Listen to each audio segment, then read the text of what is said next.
Hi, my name is Lindsey Asis. I am the Program Coordinator with AI for Good Foundation, and I'm here with Claudia Perlich to discuss her role as a data scientist. Claudia, how are you today? Hey, I'm great, Lindsey. It's really a pleasure to talk to you. Great. So Claudia Perlich is an adjunct professor at NYU. So just to get us started, can you tell us a little bit about yourself and how you came to be involved at AI for Good?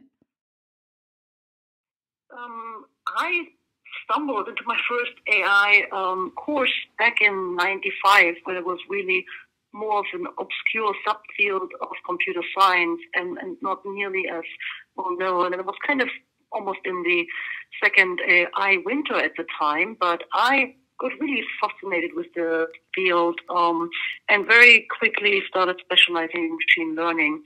I ultimately came to NYU to finish my PhD in the Information Systems Department, still working mostly on predictive machine learning models. And after that, I joined IBM Watson and worked for a good 6 years in the predictive modeling team, building all kinds of applications, publishing papers.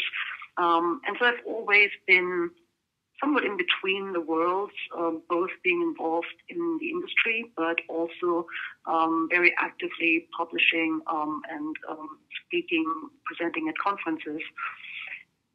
And through that, I was approached whether I would be interested in joining a startup in New York City called, at the time, Media 6 Degrees, later Distillery.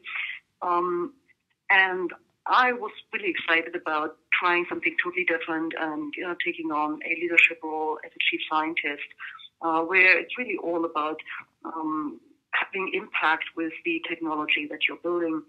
And in that role, for about 8 years, I continued still to be very much involved in academia, and I was asked at some point if I was willing to be the general chair for KDD in 2014.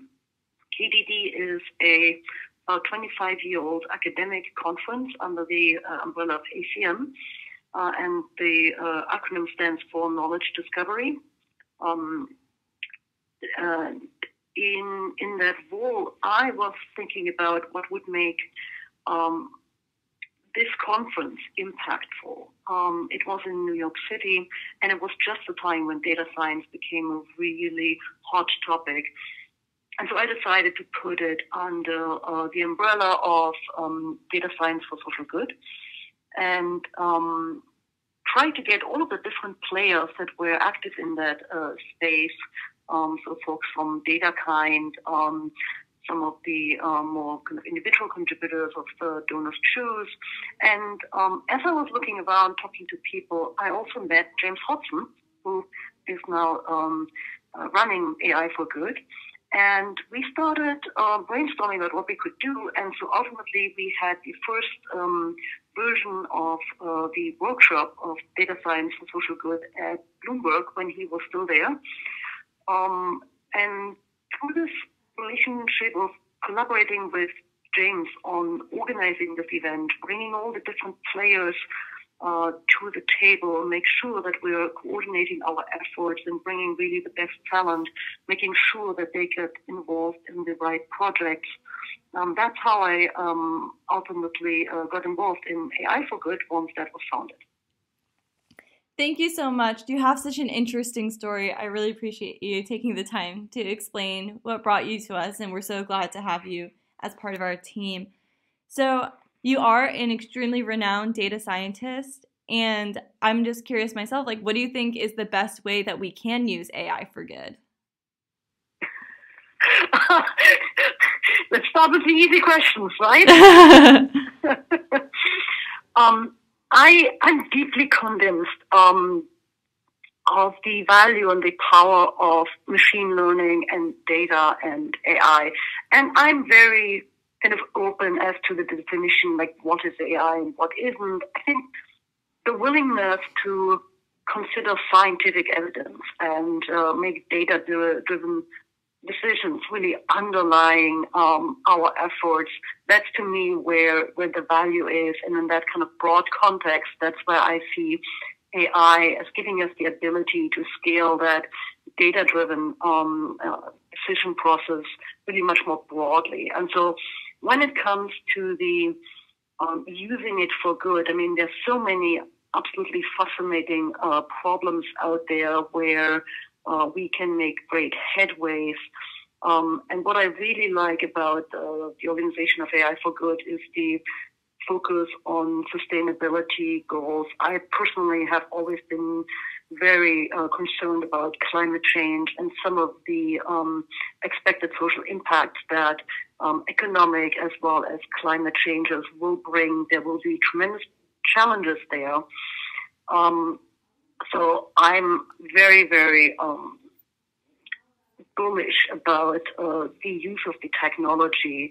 And I think what is challenging in what we are trying to do here in comparison to, say, industry applications where it's much clearer where the value proposition is, there are different challenges when you're working with NGOs, when you're working on projects that are in the broader scope of sustainability, because there is often larger challenges around data access, the equity in data assets, who you can ultimately collaborate with in terms of execution.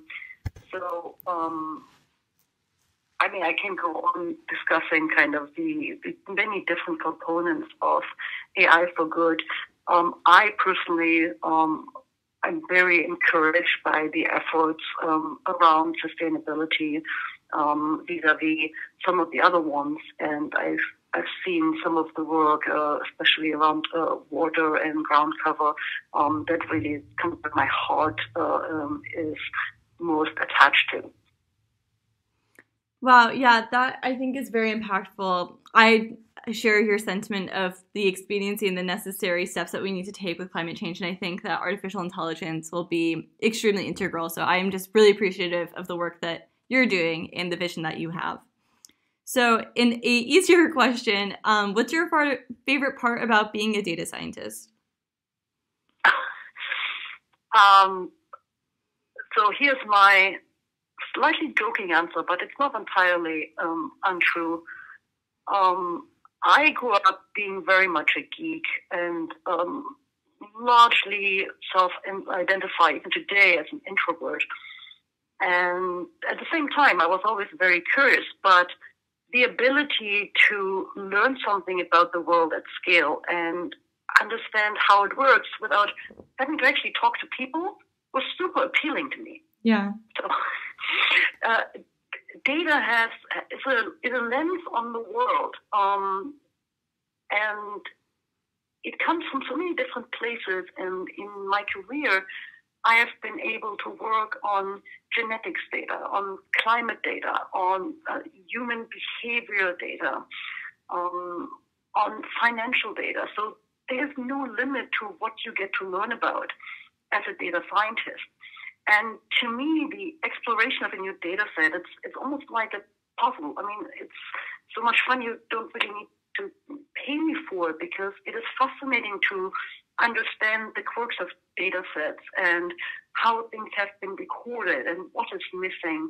So for me, this kind of detective task of really understanding your data and bringing it back to the context of building something useful and influential, that's really what has attracted me to data science. And I've been incredibly lucky that just the timing of data science as such an important new area has worked very well with my career.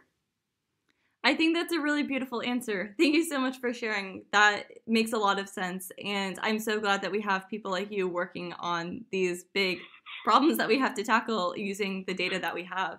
So I think you have a really good perspective on how limitless AI can be. But in your expertise, do you find that we're going to have many limitations when it comes to data science? And if so, what do you think they are? So, again, one of the easy answers to questions to answer, limitations around data science.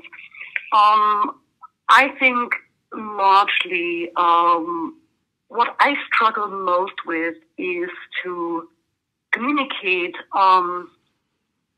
the kind of limits of applicability. And there is too much of a misconception, broadly speaking, in the population, in kind of the lawmaking direction, because you see two things happening at the same time. There is both tremendous excitement about what it can do, and the problem there is that the narrative is really shaped by people who are trying to sell you solutions, and so there is this perspective of all of these kind of things it can do.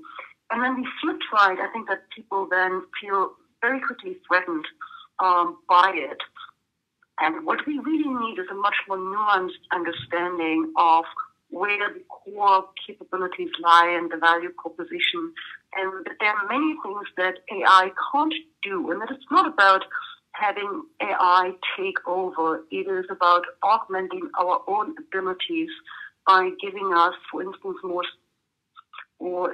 more depth in our ability to consider many, many different factors as we're trying to make decisions. So to me, the more important decisions you can consider are really about collaborations with human and artificial intelligence, rather than the more commercial applications we have when it comes to recommender systems or even self-driving cars, where the technology itself is executing and making decisions on behalf.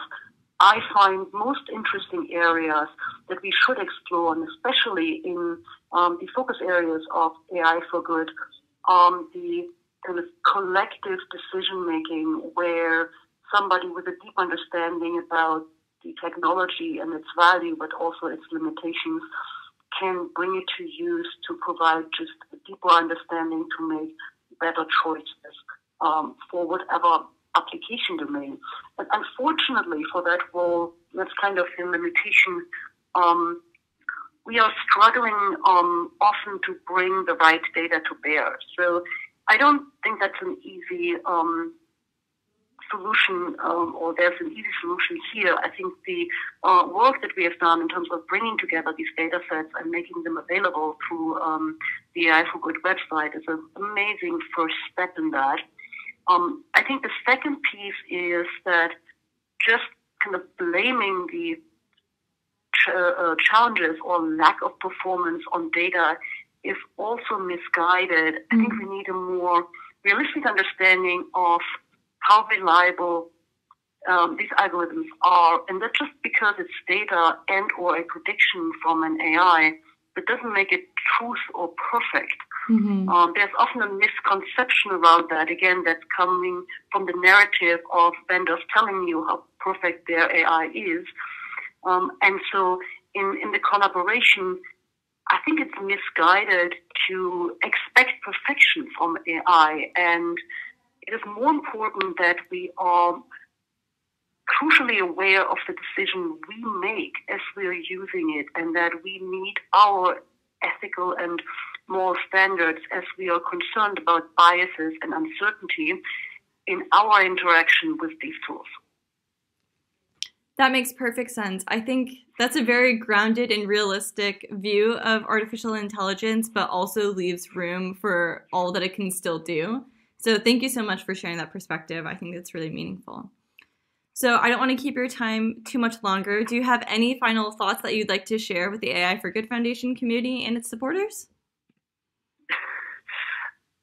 The one kind of call to arms that I personally feel where I can most contribute, but I think it really needs the community, is really having collaborations as a community. I can't solve things without deeply understanding the underlying causes of the problem that we are all faced with. So to me, I think the only way we will succeed is we're really all coming together, and that even in the many different organizations that are interested in doing AI for good, we have a larger sense of community than each of us trying to solve certain parts of the puzzle. So that's my kind of interest today, from when in 2014 I organized a conference and tried to get as many people with that interest together. I think it's still true today. We will only make progress as we are all working together on this. Thank you so much. I think that's the perfect way to round it out. So this was Claudia Perlich. She is the steering committee member with AI for Good Foundation, and she is also an adjunct professor at the NYU Stern School of Business. Thank you so much, Claudia, for your time. Thanks a lot. That was great.